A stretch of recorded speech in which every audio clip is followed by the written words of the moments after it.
नमस्कार, पंजाब केसरी .com देख रहे हैं आप और मैं हूं आपके साथ विनीत मंटराई।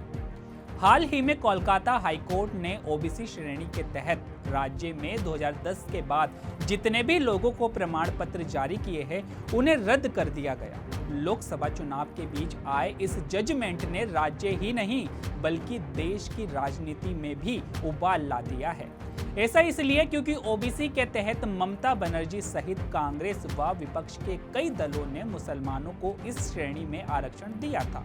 भारतीय जनता पार्टी और अन्य विपक्षी दल अपने अपने तरीके से इसे चुनावी मुद्दा बनाने में जुटे हैं।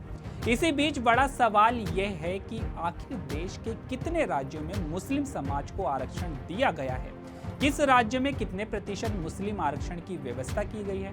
चलिए हम आपको इसके बारे में बताते हैं। दरअसल 1, 2 या 3 नहीं बल्कि देश के 9 राज्यों में मुस्लिम आरक्षण की व्यवस्था की गई है। मौजूदा वक्त में केरल, तमिलनाडु, कर्नाटक, बंगाल, तेलंगाना, आंध्र प्रदेश, उत्तर प्रदेश, बिहार और राजस्थान में यह व्यवस्था है।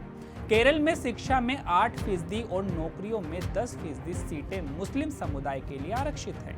वहीं तमिलनाडु में मुसलमानों को 3.5% आरक्षण दिया जाता है। कर्नाटक में मुस्लिमों के लिए 4% आरक्षण दिया गया था, जिसे बीजेपी सरकार ने खत्म कर दिया था। अब कांग्रेस ने राज्य में सत्ता में आते ही दोबारा मुस्लिम आरक्षण को लागू करने की कोशिश की, जिस पर कोर्ट ने स्टे लगा दिया। तेलंगाना में मुस्लिमों को ओबीसी कैटेगरी में 4% आरक्षण है। आंध्र प्रदेश में ओबीसी आरक्षण में मुस्लिम रिजर्वेशन का कोटा 7% से 10% तक है। उत्तर प्रदेश की बात की जाए तो यहां 28 मुस्लिम जातियों को ओबीसी आरक्षण मिल रहा है। इसके अलावा बिहार, राजस्थान समेत कई राज्यों में जाति के आधार पर मुस्लिमों को ओबीसी आरक्षण में शामिल किया गया है। धर्म आधारित आरक्षण पहली बार साल 1936 में केरल में लागू किया गया था, जो उस समय त्रावणकोर कोच्चि राज्य था। साल 1952 में इसे 45% के साथ सांप्रदायिक आरक्षण से बदल दिया गया।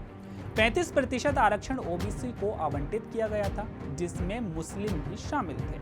साल 1956 में केरल के पुनर्गठन के बाद लेफ्ट की सरकार ने आरक्षण का प्रतिशत बढ़ाकर 50 कर दिया, जिसमें ओबीसी के लिए आरक्षण 40% शामिल था। सरकार ने ओबीसी के भीतर एक सब कोटा बना दिया, जिसमें मुसलमानों की हिस्सेदारी 10% थी, जबकि भारत के संविधान में धर्म के आधार पर आरक्षण का प्रावधान नहीं है।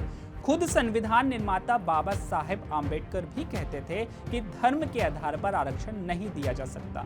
इसके अलावा अगर कोई दलित व्यक्ति हिंदू धर्म छोड़कर इस्लाम या ईसाई धर्म कबूल कर लेता है तो क्या उसे आरक्षण का लाभ मिलेगा?